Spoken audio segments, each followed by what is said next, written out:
kesempatan ini, saya ingin berbagi praktik baik yang telah saya lakukan, yaitu Sustainable Development Goals for Better Life. Solusi nyata SMA Sukma Bangsa Loksmawe hadapi perubahan iklim di Aceh. Kondisi bumi yang sedang kita rasakan tidak baik-baik saja. Pemanasan global terus meningkat yang menyebabkan terjadinya perubahan iklim. Berdasarkan survei yang telah dilakukan pada siswa SMA Sukma Bangsa Loksmawe, ditemukan bahwa lebih dari 90% siswa telah merasakan dampak dari perubahan iklim.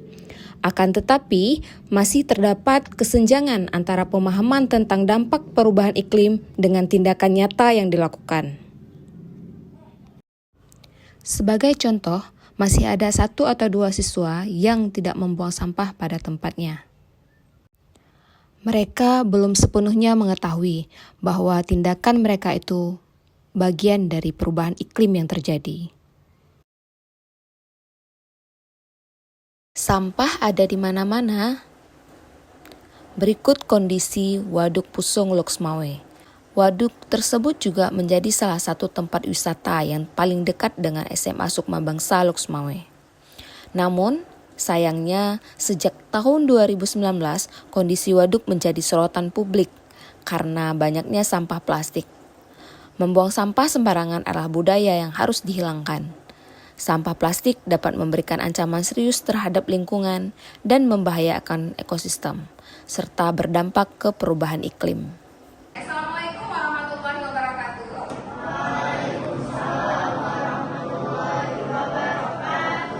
Selamat pagi semuanya. Oke, sebelum kita memulai pembelajaran, mari kita berdoa terlebih dahulu sesuai dengan keyakinannya masing-masing. Berdoa dimulai. Oke, berdoa selesai. Dalam menghadapi tantangan tersebut, perencanaan yang matang atau langkah-langkah strategis perlu dilakukan untuk memastikan pembelajaran yang efektif. Langkah-langkah yang dapat dilakukan adalah: tahap awal, siswa dibekali terlebih dahulu pengetahuan tentang pentingnya kimia hijau dalam pembangunan berkelanjutan. 17 program SDGs, kegiatan yang mendukung prinsip kimia hijau, dan perubahan iklim akibat pemanasan global secara umum.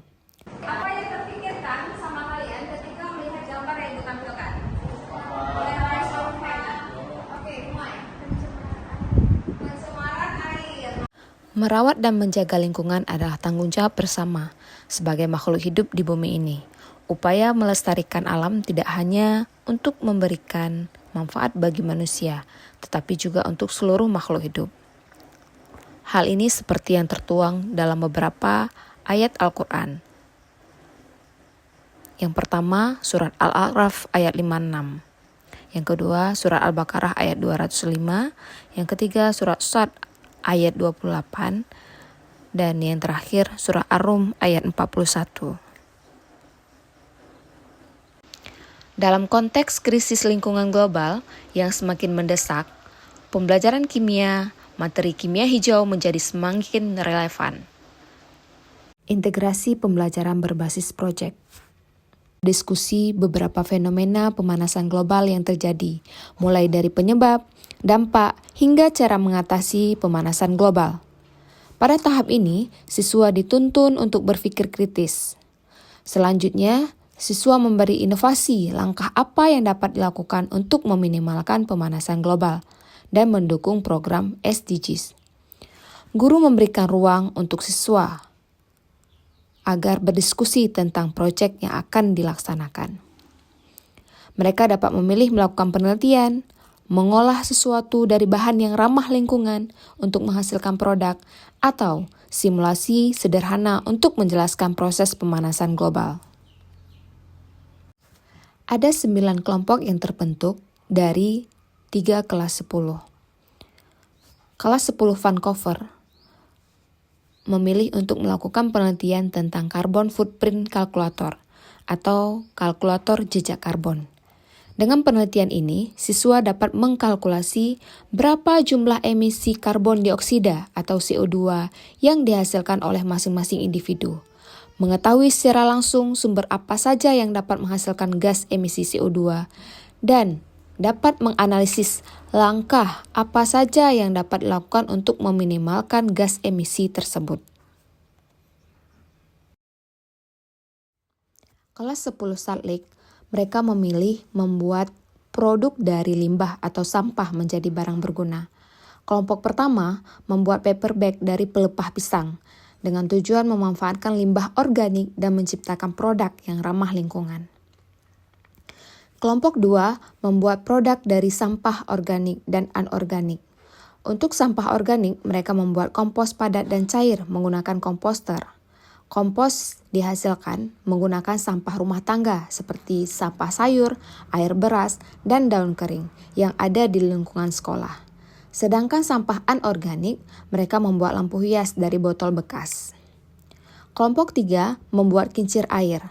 Salah satu cara untuk mewujudkan tujuan pembangunan berkelanjutan, air bersih dan sanitasi yang layak adalah dengan menciptakan kincir air. Kelas 10 Leonardo da Vinci, mereka memilih untuk simulasi proses pemanasan global. Setiap kelompok mensimulasi 2 hal. Untuk kelompok pertama, membuat simulasi pencairan es di kutub utara dan selatan, dan energi terbarukan dengan menggunakan panas matahari. Kelompok kedua, simulasi pengundulan hutan yang mengakibatkan pemanasan global, dan simulasi menipisnya lapisan ozon yang menyebabkan perubahan iklim di bumi. Kelompok ketiga, mensimulasi water pollution dan global warming experiment with eggshell and vinegar. Dari simulasi ini, siswa dapat memahami kondisi bumi yang dirasakan adalah akibat dari apa yang sudah kita lakukan. Dengan demikian, saya berharap siswa dapat menumbuhkan karakter lebih mencintai lingkungan, inovatif, kreatif, dan berpikir kritis, serta mewujudkan pelajar yang cerdas berkarakter melalui Merdeka Belajar. Saya Sarlifanti, Kepala SMA Sukma Bangsa Luxmawe, Provinsi Aceh. Tentu saya sangat berbangga memiliki seorang guru seperti Ibu Fitri Handayani, guru kimia yang sangat kreatif dalam merancang pembelajaran. Salah satunya yang beliau lakukan adalah pada penerapan materi kimia hijau. Beliau menerapkan model pembelajaran project-based learning yang kemudian dirancang sangat aplikatif, sehingga anak-anak tidak hanya memahami secara teoritis, namun juga anak-anak dapat mempraktekkan apa yang sebenarnya terjadi dalam kehidupan sehari-hari. Materi kimia hijau dikreasikan oleh Bu Ipit dalam banyak hal. Anak-anak tidak hanya memahami, tapi juga mereka melakukan aktivitas seperti melakukan simulasi, kemudian membuat proyek, dan di samping itu anak-anak juga melakukan research. Kesemua itu memberikan pengalaman berharga bagi anak-anak betapa bahwa kimia hijau itu bisa mengedukasi siswa untuk dapat menciptakan lingkungan yang bersih, lingkungan yang sehat, dan lingkungan yang berkelanjutan. Dan itu penting untuk dilakukan oleh anak-anak kita generasi penerus bangsa ataupun generasi Gen Z. Semoga menginspirasi semua guru di Indonesia untuk dapat merancang pembelajaran yang berbasis lingkungan. Dengan menerapkan model pembelajaran project-based learning, siswa dapat mengembangkan kemampuannya dalam memecahkan masalah di kehidupan sehari-hari maupun di lingkungan sekitar. Tidak hanya untuk menambah pengetahuan siswa saja, namun juga dapat meningkatkan kemampuan siswa dalam berkolaborasi, berpikir kritis, kreatif, dan juga komunikasi dalam menghadapi tantangan di masa depan. Saya sendiri ini mempresentasikan carbon footprint. Jadi saya lebih mengenal apa itu sih jejak karbon, dan saya juga lebih peka terhadap menjaga bumi untuk ke depan. Setelah itu juga saya baru tahu kalau jejak karbon itu ternyata bisa dihitung dalam per tahunnya. Jadi saya lebih was-was kepada jejak karbon yang dihasilkan oleh saya sendiri. Kami siswa-siswi pastinya lebih peka terhadap lingkungan dan tahu caranya melestarikan lingkungan. Menjaga lingkungan bukan hanya angan-angan, tapi perlu tindakan. Mari kita integrasikan pendidikan lingkungan dalam pembelajaran untuk membentuk karakter dan budaya cinta lingkungan pada siswa. Terima kasih. Wassalamualaikum warahmatullahi wabarakatuh.